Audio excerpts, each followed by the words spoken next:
Hello friends, I welcome you all to this online session of a Compulsory English BA Part First. In the last session, we have started discussing APJ Abdul Kalam's essay to my countrymen. We learn about APJ Abdul Kalam. All of we already know him very well as a President of India, as a nuclear scientist, and as a writer of motivational books.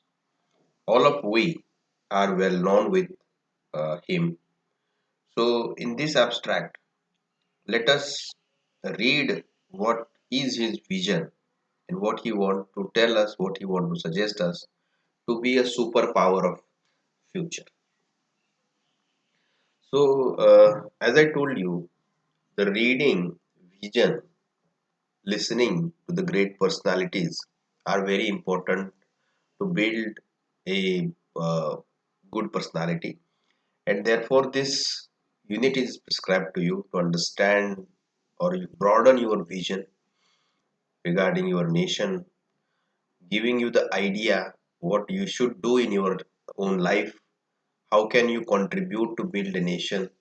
All these things, all these questions will be solved after reading APJ Abdul Kalam's essay to my country. In the last session, we have already started or we have already discussed the first part of or the first two paragraph of this essay. This essay or this abstract started with Rabindranath Tagore's poem, mind where the mind is without fear and head is held high. We discussed this poem, read this poem in detail. In fact, only four lines were there, but we have read whole poem, and we have also compared it with the Dhaneshwar Maharaj written Pasayadan. One is a prayer for the whole world, and one is the prayer for the nation. So, by comparing these two, by reading these two, we learn that how these poets express their vision through poetry. So, this is what we have already learned in the last uh, session. We have already read first two paragraph, but we will repeat it and then move for the next paragraph. All through this book, I have spoken about the power of imagination. It lies at the heart of the creative process and is the very substance of life. Allied as it is to the power to attract to us what we most desire. So, this is the first line of this essay, and it gives or it expresses the importance of imagination and how imagination always lies at the heart of the creative process. Of course, today you can see we have developed a very glittering industry of a aviation, that is aeroplane and flying and all these things. But Wright brothers, who imagined to fly in the sky like a bird. So besides this aviation, behind this aviation industry that we see today is the imagination of Wright brothers, who imagined to fly in the sky as a bird. So this is what APJ Abdul Kalam is saying. That he is saying that every creative process uh, started with the imagination, and therefore, and this is the substance. The creativity is the substance of life. You can see from the cave age or from the ice age. You can see man has evolved to a modern man, and this modern man is a techno savvy. He has involved many gadgets that help him to live or extend his life. Today, in this period of a pandemic, you can see we are using oxygen and many other medicines which we have involved, and we have extended our life. Otherwise, this pandemic may have emerged as one of the most killer wave for the modern world. So So this is what you can see, the every creativity started with the imagination, and this creativity is the substance of life that allow us to achieve the most desirable goals of our life. This power makes all the difference between the winner and the losers. And of course, yes, this power of imagination makes all the difference between the winner and losers. If we only confine ourselves to the routine life, going for the classes, coming back, going to tuition, then coming back, then reading the book that were prescribed to us, and eating, sleeping, and all this routine life, if we adapt and instead of thinking innovative, instead of thinking or imagining different things, imagining different ideas, realizing them in the life. So if you skip all these things, we may be a loser. But when we go for the innovation, you can see the Facebook owner or the Google owner, they are the innovators, or even the Amazon owner. You can see all these people are the innovators. They have bring up a new idea, and this idea gain them a title of world's most or world's uh, rich person. So this is what you can see is the thing, that we should imagine the thing, we should go for it. I would like to see in 20 years a literate and poverty free India. I would like to see. So he would like to see in 20 years ahead a literate and poverty free India. Today you can see we are also facing both these problems, illiteracy and poverty. There are several people, several families still today living under the poverty line, and that is in fact a shame for us in 21st century. What we were doing, we were going towards Mars, we were moving the missions of a moon, but at the same time you can see uh, we were living a glittering life in the urban areas, but in the rural areas we were facing the malnutrition. So Mumbai, if you think about the Maharashtra, Mumbai is a glittering world where the opportunities are there, where the industries are there, people were happy living a prosperous life. But only 150 kilometers away from Mumbai, you can see there are several children in Melghat who were dying due to the malnutrition. So this is the picture of today's India. And if we want to uh, erase this kind of picture, if we want to destroy this kind of picture, if we want to substitute this kind of picture, we have to think innovatively. So this is what you can see. I dream of a system where the work of a scientist and technologist is focused on specific missions driven by goals relevant to the common man. Of course, yes. Everything that what we were doing should be for a common man. The innovation that we were thinking about should be for a common man. So, this is what is important. How is this dream to be made real? So, this is the question asked by APJ Abdul Kalam in the beginning of this essay, and he will try to answer this in the remaining part of this essay. So, we need to realize what we should do to realize this dream. So, we need to realize that missions are always bigger than organizations, just as organizations are always bigger than the individual who run them. So this is what he is speaking about. Individual is important, but instead of individual, you can see the mission. Organization is important, and organization, in connection to organization, mission is important than organization. So what the work that we have undertaken is important than the individual or the organization that has undertaken that work. So this is what is important. So missions need effort, and the mind provides the purpose. Seen this way, consider which department or ministry will take man to Mars and build a habit there. Can 2 lakh mega watt of electric power be generated by isolated efforts in thermal, hydroelectric, nuclear, and non-conventional sectors without an integrated effort. So, integrated efforts, teamwork, team spirit is important for us. Today, you can see we were not living as a team. What we were doing, we were individuals connected to each other, but we were not team connected to the nation. So this is what APJ Abdul Kalam wants to tell us. If we take the integrated efforts, we can do many things. Can the second green revolution happen without agricultural scientists, biotechnologists, and irrigation experts working together?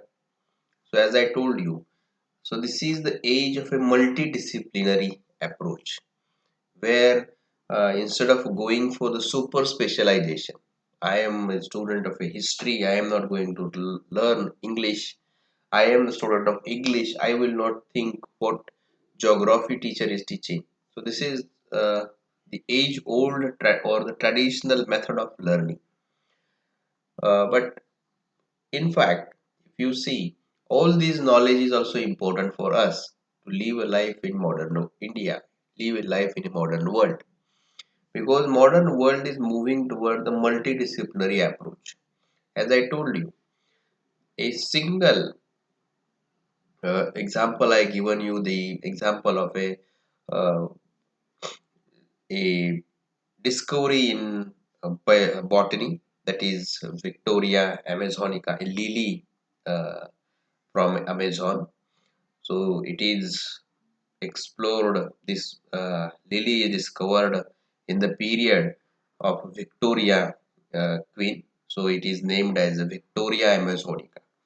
So see, this discovery is from botany. This discovery goes further to taxonomy, a branch of botany. A name is given. A name, while giving the name, history is or the political side, politics is considered, and name is given the Victoria Amazonica. Further, this lily is discovered, explored for further results, and you can see in the analysis they find that the page of a lily, it is a very huge kind of leaf this lily has, on which a man can sit even. So the surface tension of the leaf is so high that nothing will stay on it. No dirt, no water, nothing will stay on this leaf of a Amazonica, Victoria Amazonica. So this is the surface tension, and the structure of the surface came under the science of a physics. Afterwards, it moved toward the nanoscience, that they try to develop it or they try to implement it in a paint, and they developed a paint which is so which if it is applied on a wall, it takes a structure or it's built a surface tension, and as a result of you can say dam proof colors we have today. So you can see the botany, taxonomy, history, geography, uh, political science, even nanoscience, physics, chemistry. So all these disciplines were used in this particular innovation. So this is the world. Today we were moving towards a technology that comprises all the knowledge of many branches. So this is the world of a multidisciplinary. So therefore he is saying that can the second green revolution happen without agricultural scientists, biotechnologists, and irrigation experts working together? This is what is the important thing. Even when we think about an agricultural sector today, what we need all of them. We need a scientist, for example, uh, if we want to develop uh, another quality of a plant or another type of a plant, we need a scientist. then biotechnologists, irrigation experts, even the marketing agents. And when all of them work together, you can see we can realize the second or even third or even fourth green revolution. Without proper diagnostic facilities in clinics and affordable drugs reaching our masses, our biotechnological laboratories and medical councils will continue to perpetuate each other's survival without serving the purpose of their existence. To set in a place the most advanced medical facilities and make these available to the people at the reasonable prices. So this is what you can see is the important thing to understand. So what APJ Abdul Kalam has pointed out, APJ Abdul Kalam has pointed out that if we want to success, if we want to be a winner, what we have to do, we have to imagine, and with the imagination, we should be a creative or the innovative. And when we becomes innovative, what we need an integrated efforts to realize what we have innovated.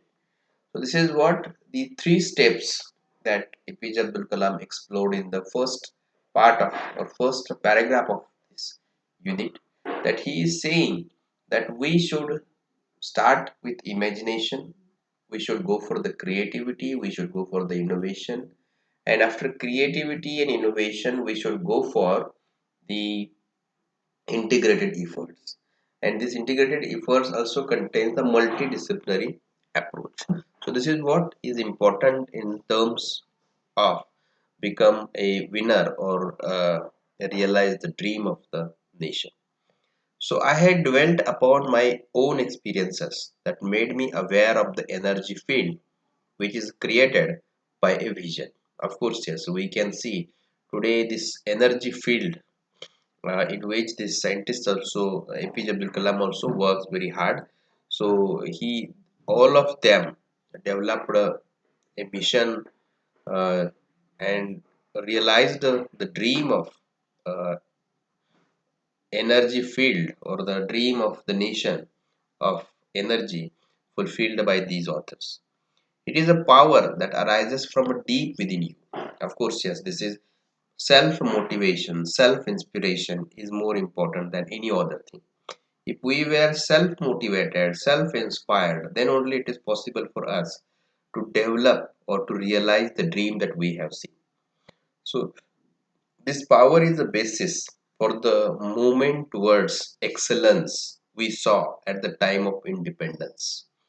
So, perfectionist or going for the perfection, going for the excellence is important. If we go for the imagination, if we go for the innovation, we should think in terms of excellence. We should think in terms of a perfection. And even when we think about the missile technology that we have developed, Creole, the engines, different engines that we have developed, the you can see we were going for excellency. We were going for the perfectionist. So this is what you can see is the important thing. I have been touched by this power on many occasions while facing a challenge. So a pre-independence India reverberated with it. It helped us humble a mighty empire. So this is what. So Jamshedji Nauroji Tata brought the steel industry to India, even though the British rulers were not favorable disposed to the idea. Acharya P.C. Ray nurtured the chemical and pharmaceutical industries. We say the birth of many institutions like the Indian Institute of Science, Bangalore, started by J.N. Tata, the Banaras Hindu University established by Pandit Madan Mohan Malviya, and Aligarh Muslim University set up by Sir Syed Ahmad Khan. So some of the progressive Maharajas to set up universities as in Baroda. There are many examples in all these cases. The motivation was to see India come up in the world to demonstrate that India can do it. So this is what uh, he is giving the examples of J. N. Tata, P. C. Ray, or the Madan Mohan Malviya, Sir Said Ahmad Khan, the Maharaja of Baroda, all these people established a different organizations, different industries, and with their vision, we can see what they want to do. What is the motivation behind them? Is that they want to see India come up in the world and to demonstrate that India can do it. So this is what is the important thing that we should keep in our mind. That even when we think about the British period, what they think that India is a country of Adivasis. India is the country of barbarians, snakes, and jugglers. So this is what is the image of the nation. So this image is transformed by all these people who established the educational institutes, who established the different industrial sectors, and demonstrate that India can do it. So this is what the goal is also very important. So we will stop here and continue the same in the next session. We will read it and try to understand it. We will stop here and continue the same in the next session. Thank you for the listening.